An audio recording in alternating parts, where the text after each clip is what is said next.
Oi pessoal, tudo bem?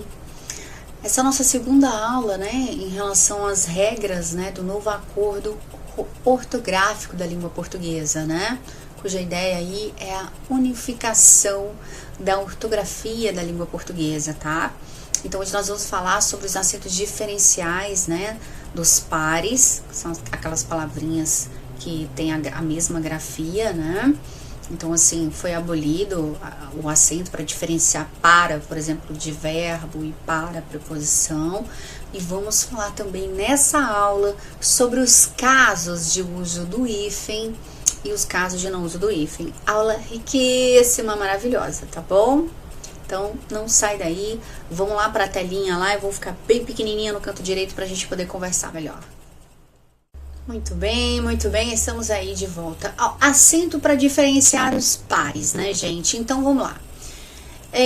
Como assim os pares, né? Aquelas palavrinhas, gente, ó, que tem aí a mesma grafia, são as chamadas, as palavras homógrafos, né? É o caso daí de pela, né? Pela, né? Com acento aí. O para e para, né? O para verbo, o para preposição. Polo, né, com acento e polo sem acento, né? Então, polo com acento indicando o quê? A questão territorial, né? Tudo bem, gente? Pera, fruta e pera, que é aquela preposição, não é pera de peraí, senhora. Não é esse pera, não, tá? É o pera aí, que é a preposição arcaica, né? Tudo bem? Então vamos falar sobre esses acentos diferenciais dos pares que foi abolido, né, Deli? Pelo novo acordo ortográfico, sim, eles foram abolidos, tá? Então o acordo ortográfico aboliu a maioria dos acentos diferenciais que distinguiam os homógrafos, palavras com a mesma grafia.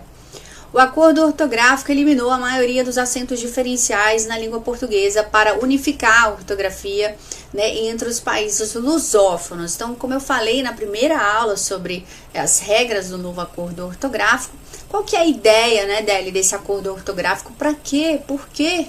Né? Então, a ideia é a unificação da ortografia da língua portuguesa, né, nos países lusófonos, né, que é o Brasil, Portugal, Moçambique, né, São Tomé e Príncipe, Timor-Leste, Cabo Verde, Portugal, né? Então a ideia é essa, né? Trazer essa unificação para quê? Para facilitar, né, pessoal, a comunicação, né, evitando divergências regionais, né? Clareza. Então, assim, uma palavra que é escrita lá em Portugal é diferente de uma palavra, né, escrita no Brasil. Então, com as novas regras do acordo ortográfico, isso daí não vai mais acontecer, né? A uniformidade da escrita, coisa linda, todo mundo escrevendo direitinho, igualzinho, bonitinho, maravilhoso, tá? Então vamos lá, exemplos de pares, Délia, exemplos de pares na tela pra você, tá? Então perderam acento, o para, preposição e para verbo. E agora, Délia, o que eu vou fazer na minha vida? Como é que eu vou saber se é preposição, se é verbo? O contexto, pessoal, se acalme, o contexto, né? Então, se eu disser pra você assim, ó,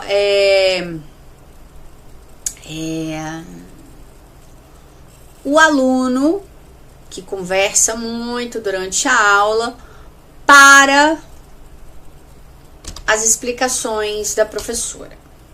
Então, para aí, nesse caso, é o que, Délio? O para, né? Ai, meu Deus do céu. O para, nesse caso aí, é verbo, né? Do verbo parar, né? Então, o aluno para a explicação porque está conversando. A explicação da professora porque conversa durante a aula.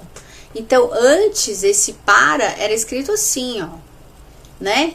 Que é o que? O para verbo, né? E com o novo acordo ortográfico, o aluno para a aula, né? Com as conversas paralelas, né? Tudo bem, a professora para a aula por causa do aluno que conversa aleatoriamente. Então, esse para aí é verbo, né, Délia? Ele é verbo. Outro exemplo aí, né? A aluna estuda a língua portuguesa para passar no vestibular. Então, aluna sujeito, estuda verbo, que é língua portuguesa. esse para finalidade. O para, nesse caso aí, nesse contexto, né? A aluna estuda língua portuguesa para passar no vestibular.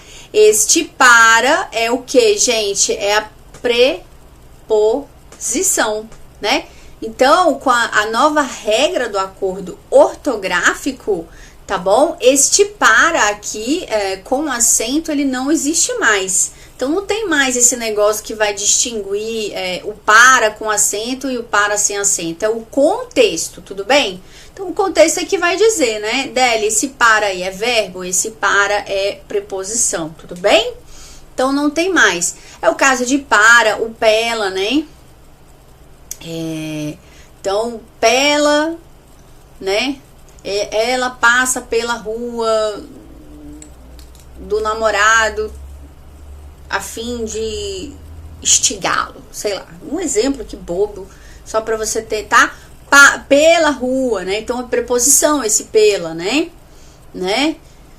Tudo bem? Então, pela não tem mais acento, né? O contexto que vai dizer se é preposição, né?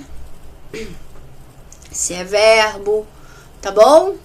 Polo, antes polo com acento, né? É questão territorial, polo norte, polo sul e polo sem acento, a camisa polo. Então, polo sem acento, não vai ter mais também, é o contexto que vai dizer se eu estou falando da questão territorial ou se eu estou falando de uma camisa, por exemplo, né? O pera e o pera, né? Esse pera é uma preposição arcaica, né? Não é pera de pera sora. Não é esse pera. Tá bom, gente? E o pera, fruta, né? Também não tem mais o acento, tá bom? Perdeu o acento. É o contexto que vai servir como guia aí para dizer se é preposição, se é substantivo, se é verbo. Esse pera aqui é substantivo, no caso, né?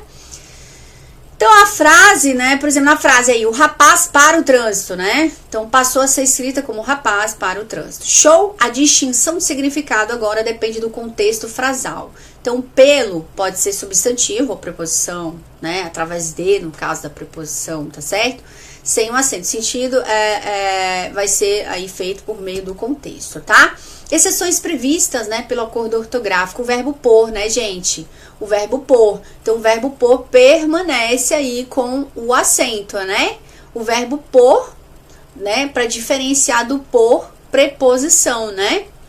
Então, por exemplo, vou pôr uma música suave, né, para que possamos passar por esse momento com mais calma. Então, esse por aí, ó, é o que? É verbo, né? Verbo pôr no sentido de colocar, né? O sentido é esse, né? O verbo pôr, pessoal, ele é um verbo que, pelo amor de Jesus Cristo, né? Como assim, senhora?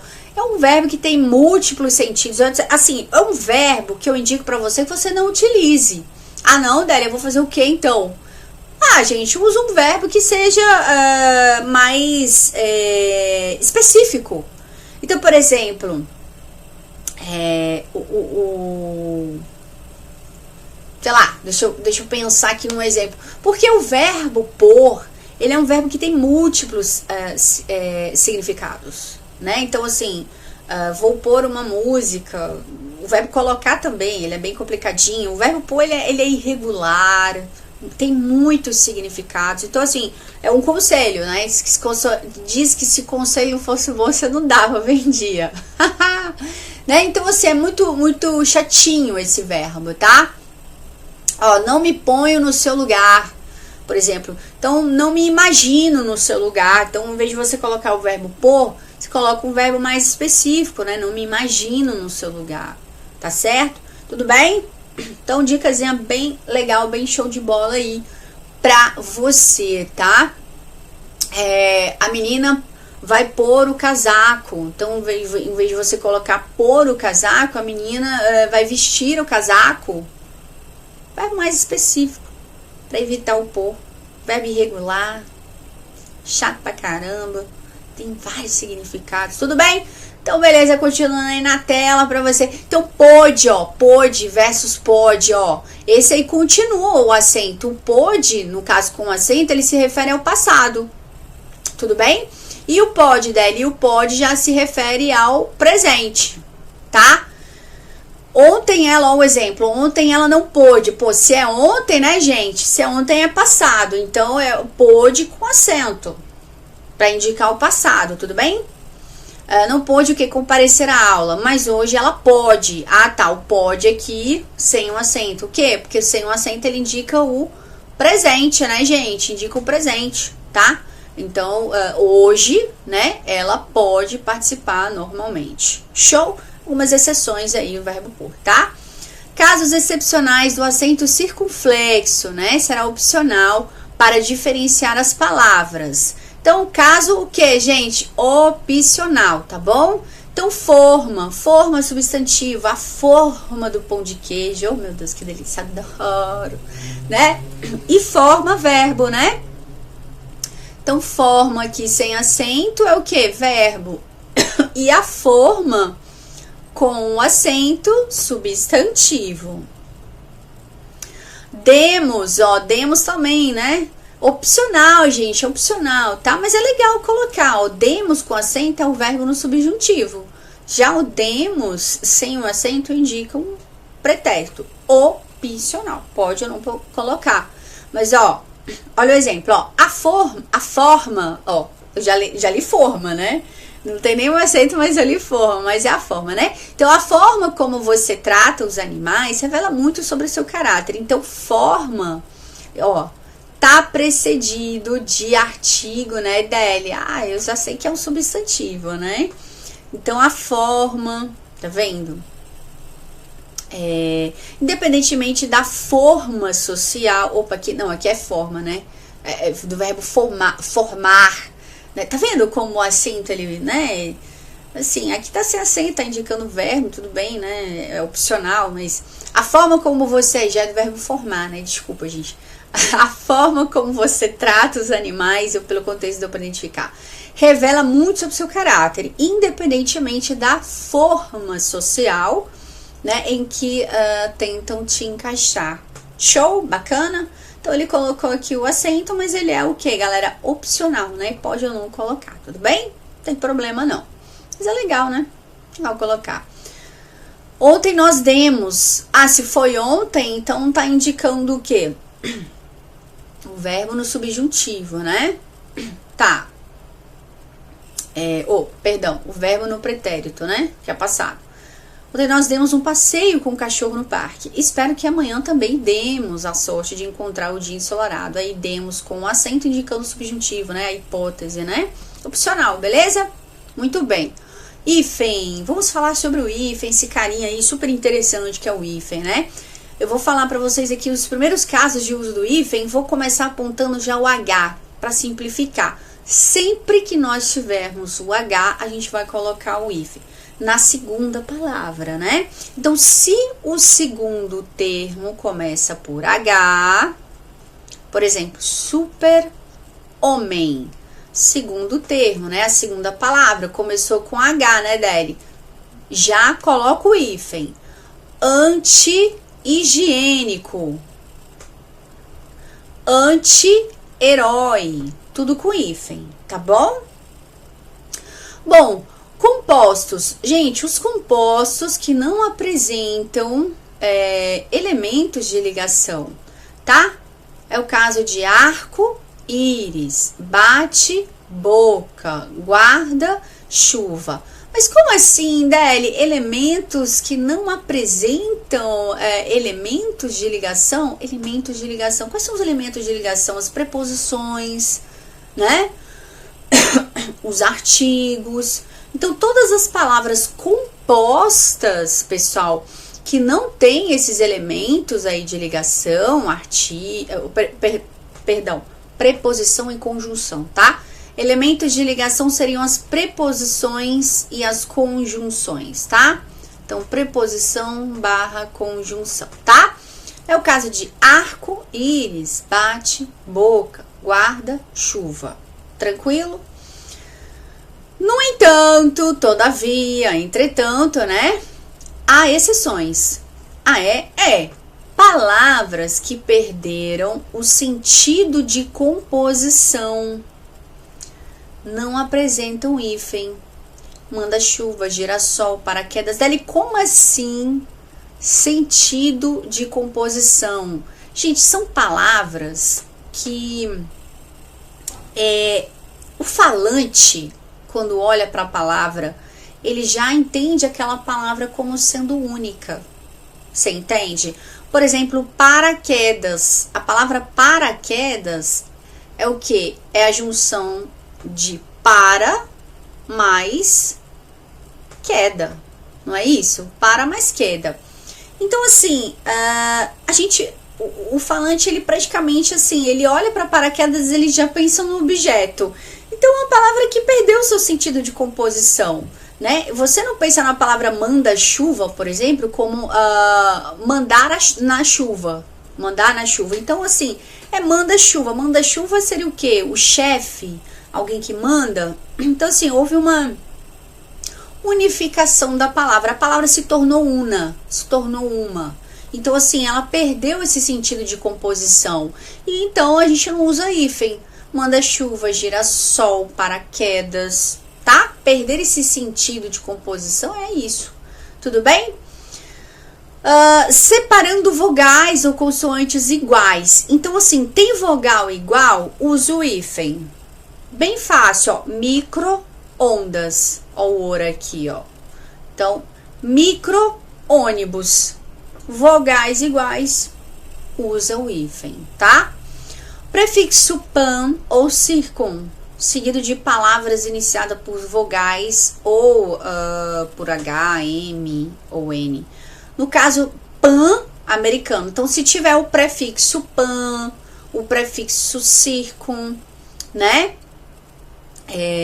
Seguido de palavras iniciadas por vogal ou por H e M, vai usar o hífen. Então, tipo, pan americano, vogal, ó, o ar aqui, ó. Circum, ou prefixo circum. E aí a segunda palavra formada por N, ó. Consoante N. Navegação. Tudo bem? Pan de novo. Pan hispânico. Só que a segunda palavra é formada pela letra N. Bem tranquilo esse, né? Então, todos os prefixos pan, circum, tá certo? Se forem esses prefixos seguidos por palavras iniciadas ou por vogal ou pelas letras, as consoantes N, M e N, grafa com hífen. Pronto. E não se fala mais nisso, né? Tá bom? Outro caso de uso do hífen, gente. Treinem esses casos de uso do hífen, tá? E façam exercícios, ajuda bastante, tá? Então, após os prefixos, tá? Pós, pré, pró, além, a quem, recém e sem, a gente vai usar o hífen, tá? O prefixo, aqui que é prefixo? Aquela palavrinha que vem antes do radical, né? O radical é a base de uma palavra, né? Ela traz o entendimento maior da palavra. O prefixo é o que vem antes do radical. Então, por exemplo, cantar, né? Então, cantar, por exemplo, você tem o cante. Cante aqui é o quê? É o radical da palavra. Isso aqui seria um sufixo. Nesse caso, é uma palavrinha que vem depois do radical. E o prefixo viria antes. No caso de cantar, só tem o sufixo, tá? Então, é isso. Então, pré de antes, tá? Então, beleza. Então, após os prefixos, voltando lá. Após os prefixos pró, pré, pró, além, a quem, recém, sem, a gente sempre usa o hífen. Então, por exemplo, pré-datado, pró-reitor, recém-nascido, ex-marido, sem vergonha, além-mar. Todos esses prefixos aqui, a gente vai usar o hífen, tá? Sem, pró, recém, ex, tá bom? Usa o hífen também, gente, diante das... Respira, pessoa. Diante das palavras de origem tupi-guarani, tá? Então, capim-açu, goio, coió, Itajaí, Iguaçu, né? A gente sempre vai usar o hífen, tranquilo? Então, palavrinhas de origem tupi-guarani, né? Bem tranquilo, né? Usa o hífen, tá? diante de palavras que não formam vocábulos. Não formam vocábulos? Como assim? É o caso de norte, sul, leste, oeste. Não formam vocábulos, né? Então são palavras que elas são, por si só, elas são palavras meio que independentes. O entendimento delas por si só é único, tá? Tudo bem? Então, por exemplo, a palavra norte, ela é uma palavra que ela tem aí o seu entendimento completo, né? Assim, tipo assim, é uma palavra que o termo é uma palavra composta, né? Norte-sul. Mas ela tem um significado único, né? Esse conjunto aqui passou a ter um significado único, né? Norte, sul, né? Então, diante das palavras que não formam vocábulos, aí a gente coloca, tá? Tá? Tudo bem? Muito bem, muito bem.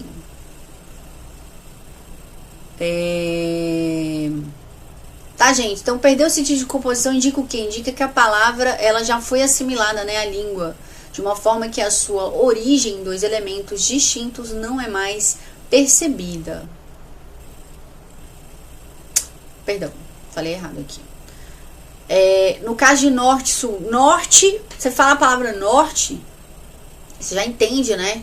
Norte é uma palavra que ela tem ela não forma um vocábulo, ela é uma palavra totalmente independente de sul. Uma palavra que tem um significado uno, tá?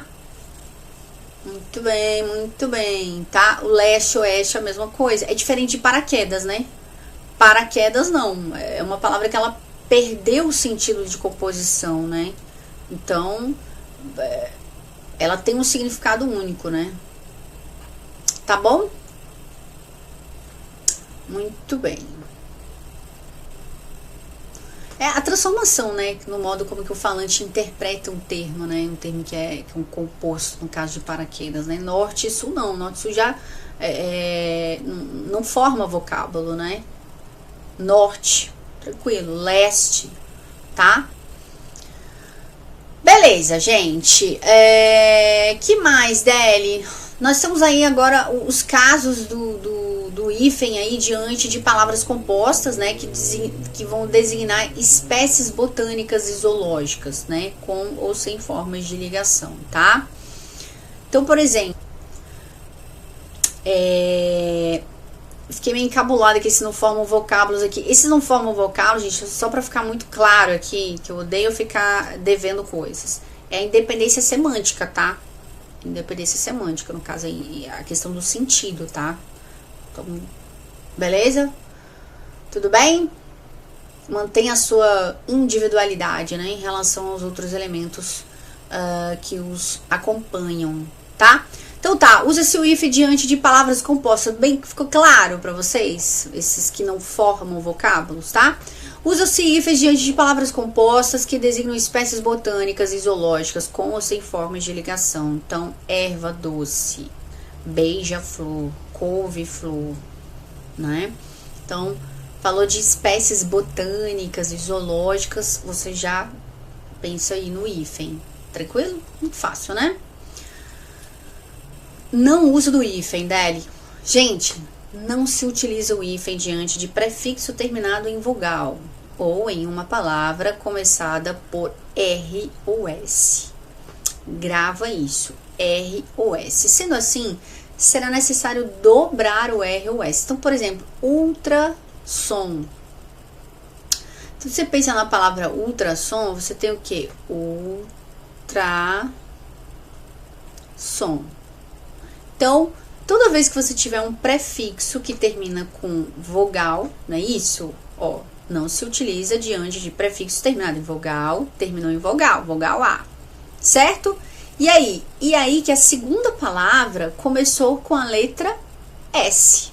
O que a gente faz? A gente dobra o S, fica ultrassom.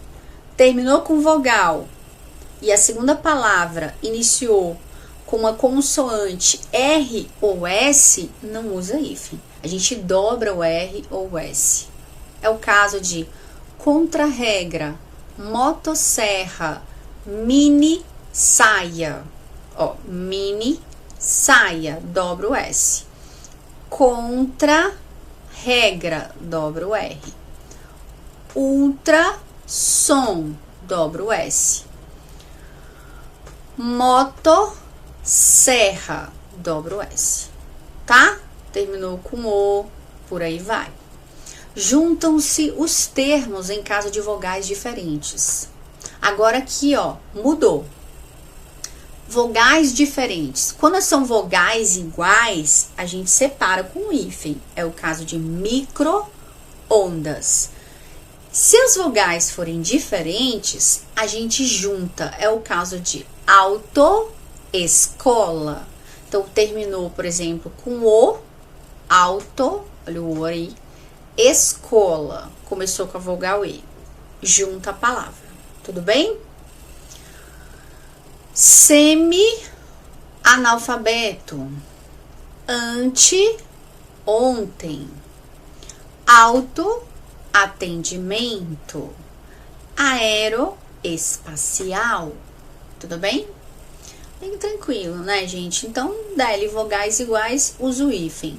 Vogais diferentes, eu junto. Exatamente. Tá bom? Não se usa o hífen diante de palavras em que o prefixo termina em vogal e a segunda palavra inicia por consoante diferente de R ou S. Novamente o R e o S, né, Deli? Exatamente. Só que agora a gente não usa mais quando a gente tem uma palavra que termina com vogal e a próxima palavra, a segunda palavra, iniciar com uma letra que seja diferente de R ou S. Diferente de R ou S. Por exemplo, anteprojeto. Ante terminou com vogal, vogal E. E projeto terminou com uma consoante diferente de R ou S. Aí junta a palavra. Na tela para você, ó. Anteprojeto. Ó, a segunda palavra aqui, projeto, ela terminou com uma consoante. Ela começou, aliás, perdão, com uma consoante diferente de que, Deli? R ou S. Eu disse R ou S na segunda palavra. Primeira, segunda. Semi, terminou com vogal, né, Deli? Exatamente. Novo. A segunda palavra começou com consoante diferente de R ou S. O que eu faço? Junto a palavra. Semi-novo. Ultra, terminou com vogal A. A segunda palavra, moderno, ultramoderno. Ultra, terminou com vogal. E moderno começou com letra M, que é uma letra diferente de R ou S. Junta a palavra, tá? Então, ultra, beleza, prefixo terminado em vogal, para ser mais específico, vogal A. Aí vem moderno, né, Deli? Moderno. Moderno é a nossa segunda palavra. Esta segunda palavra, ela começou com uma consoante M, que é uma consoante diferente de R ou S. E aí que você junta a palavra, fica ultramoderno. Eu faço uma baderna bonita. Fica o quê? Ultramoderno. Junta a palavra. Tudo bem, gente? Junta, ultra, moderno, consoante, moderno, diferente de R ou S, na segunda palavra. Moderno. Primeira palavra, terminou com com vogal A, desculpa, vogal A. Segunda palavra, começou com consoante diferente de R ou S. Junta a palavra ultra, vogal A. Segunda palavra, moderno, Consoante diferente de R ou S, moderno, junta a palavra, fica ultramoderno, uma palavra só, tranquilo. Beleza, conclusão aí, ó, o alfabeto, né, a conclusão da nossa aula, né, ele expandiu para 26 letras, né, com acréscimo de K, W e Y, como eu falei, refletindo a integração de termos estrangeiros, né, Wellington, Yasmin, quilômetro, né, por quê? Para unificar aí a ortografia da língua portuguesa. Então, palavras estrangeiras, né, agora tão utilizadas no nosso cotidiano, né, fazem parte aí, né. Isso aconteceu para todos os países lusófonos, né, Portugal, Moçambique, São Tomé e Príncipe, Timor-Leste, Cabo Verde, Brasil, Angola, né. Para quê? Evitar divergências regionais, facilitar a comunicação, né? Uma palavra que está escrita lá em Portugal não seja diferente de uma palavra escrita no Brasil, tudo bem? E por isso, então, que o alfabeto colocou o acréscimo dessas palavras. Então, antes eram o quê? 23 letras e agora passou a ser 26, com essas letras aí fazendo parte do alfabeto. O trema, né, Deli, foi abolido, né? Porém, a pronúncia continua, né? O caso de linguiça, né? Guitarra, linguiça não, guitarra, né? Simplificando a grafia, mas mantendo a pronúncia original. Acento agudo e circunflexo sofreram supressões, né? Como em creem e leem, padronizando a acentuação. Então, no caso do acento agudo aí, né, diante das paroxítonas formadas por ditongos abertos ei e oi, que é o caso de ideia, por exemplo, não se usa mais o acento agudo diante de paroxítonas que formam ditongos decrescentes, abertos, ei e oi. E também diante das paroxítonas que formam os ditongos, que é o caso de feiura, né? Ditongos aí decrescentes, formada aí pelas vogais I e U.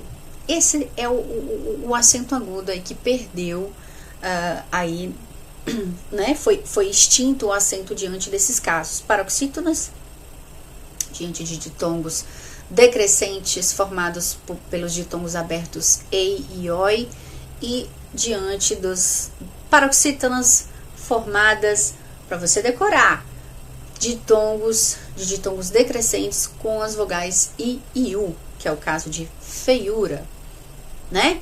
É o caso de ideia, as paroxítonas formadas por ditongos decrescentes abertos E e Oi. Tudo bem? E também quando você tiver vogais repetidas, né? O que é o caso de creem, leem, por exemplo, repetiu a vogal, não acentua mais. Perdoo, por exemplo, né? A maioria dos acentos diferenciais foi eliminada, né? Exigindo distinção contextual de homógrafos, né? Então, os acentos diferenciais para diferenciar as palavras pares, palavras iguais chamadas de homógrafas, né? Que são palavras que têm a mesma grafia. Para, verbo, para, preposição, né? O para verbo antes do acordo ortográfico tinha um acento agudo no para, né? Para diferenciá-lo do verbo e da preposição para. Com o novo acordo ortográfico foi extinto estes acentos diferenciais aí dessas palavras, para, creem, tudo bem? Acento circunflexo no caso de creem, leem, né? Quando repete vogal. Tudo bem, gente? Um beijo bem carinhoso para vocês, fiquem com Deus, espero que vocês tenham gostado aí dessa aula aí, do novo acordo ortográfico, tá bom? Se gostaram, não esquece de dar o joinha, tá bom? Para o YouTube entender que o vídeo é relevante. Um beijo bem carinhoso, fiquem com Deus e até a próxima. Tchau!